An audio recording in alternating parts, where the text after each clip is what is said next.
বাপদাদার সম্পত্তি পাওয়া 3টি টিনের কাপ এবং 2টি সোনার কাপ। তোমার বাপদাদারা কি ভুট্টা খেতে গেছিল? হ্যাঁ, একটা তো হাত দিয়ে দেওয়া হয়েছিল, ওটা তো কাউন্ট হবে না আসলে। জাপানের সাথে চা পান করে ব্রাজিলে ফিরে যাবে ব্রাজিল। তাদের জন্য অনেক শুভকামনা। সবাই বলতেছে নাকি শান্ত হাট টিম ভাই।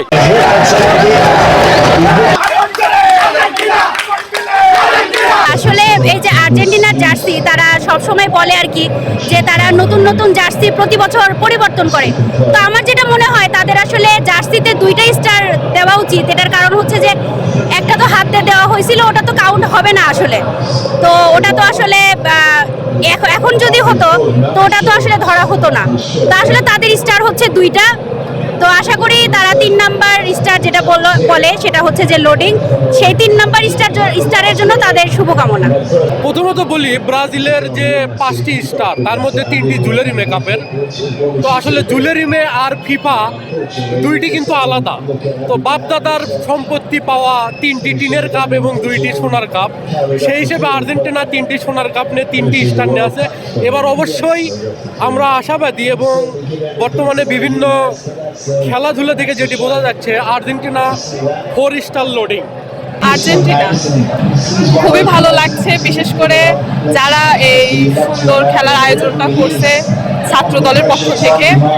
সবাই একসাথে খেলা দেখতেছে, মানে সবাই আনন্দ করতেছে, খুব ভালো লাগছে। আর্জেন্টিনার উদ্দেশ্যে বলবো তাদের জন্য অনেক শুভকামনা। তারা তো বরাবরই অনেক ভালো খেলে। খেলা মানে আমাদের কলেজে হচ্ছে, এটা অনেকদিন ধরে আমরা সবাই চাচ্ছিলাম, কিন্তু ঘটনা হচ্ছে ভাই এমন একটা খেলার দিনে করলো আর্জেন্টিনা ভার্সেস জর্ডান। অনেকে জর্ডান দেশের নাম শুনে নাই, আমরা ছোটবেলায় পড়ছিলাম যে ডেড সি আছে জর্ডান, এই জন্য জর্ডানটা মনে পড়ছে। কিন্তু এরা সবাই বলতেছে নাকি শান্ত হাট টিম ভাই।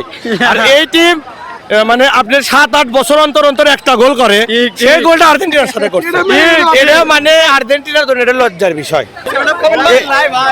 ব্রাজিল আজকে যে আর্জেন্টিনা জর্ডানের খেলা হলো, এই জর্ডান নামটা কিন্তু আমি জানতাম না, কিন্তু আমার মনে হয় এটা হলো যে গাইবান্ধার সঙ্গে খেলা হয়েছে। আর বারবার কেন এই 3 পিসটা কেন হয় আমি কিছু বুঝি না। আর্জেন্টিনার মানে 3 পিস, ব্রাজিল মানে একটা ব্র্যান্ড, ঠিক আছে? তোমার জীবনে না দেখি, আমার বাপরা দেখছে বা দাদারা দেখছে, কিন্তু ওরা যখন বলে যে বাপ দাদার সম্পত্তি নিয়ে তোমরা বড়াই করো, সেই আমার কথা হচ্ছে ওর বাপ দাদারা সেই সময় কইছিল। আমার কথা হচ্ছে এটা, তোমার বাপ দাদারা কি ভুট্টা খেতে গেছিল? হ্যাঁ, আমরা ব্রাজিল নিয়ে কিছু ভাবতেইছি না। আমরা কোয়ার্টার ফাইনালের পরে আমরা যত দর্শক থাকবে সবাইকে আমরা 7 আপ খাওয়াবো। ব্রাজিলকে আমরা ধরার ভিতরে রাখতেছি না। জাপানের সাথে চা পান করে ব্রাজিলে ফিরে যাবে ব্রাজিল। আয়োজন অনেক সুন্দর, ইতিমধ্যে আপনারা দেখেছেন বগুড়া শহরের মধ্যে এরকম খেলার আয়োজন কোথাও এখনো হয়নি। আমরাই প্রথম। বাংলাদেশ জাতীয়তাবাদী ছাত্রদল সরকার আজিজুল হক কলেজের উদ্যোগে এই আয়োজনটি হয়েছে। আমরা আশা করব শেষ পর্যন্ত দেখানোর জন্য। হ্যাঁ, অবশ্যই শুভকামনা। আর্জেন্টিনা জিতে আমাদের ব্রাজিলের সাথে খেলতে আসুক, এটাই আমরা চাই। ব্রাজিল 5 বার চ্যাম্পিয়ন হয়েছে, আর আপনি আর্জেন্টিনার চ্যাম্পিয়ন দেখেন, তাহলে বুঝে নিতে হবে, এইটুকুতে বুঝে নিতে হবে ব্রাজিল কি করতে হবে। দলের উপর ভরসা। সরকারি আজিজুল হক কলেজ ছাত্র দলকে আমরা সাধারণ শিক্ষার্থীর পক্ষ থেকে জানাই অভিনন্দন।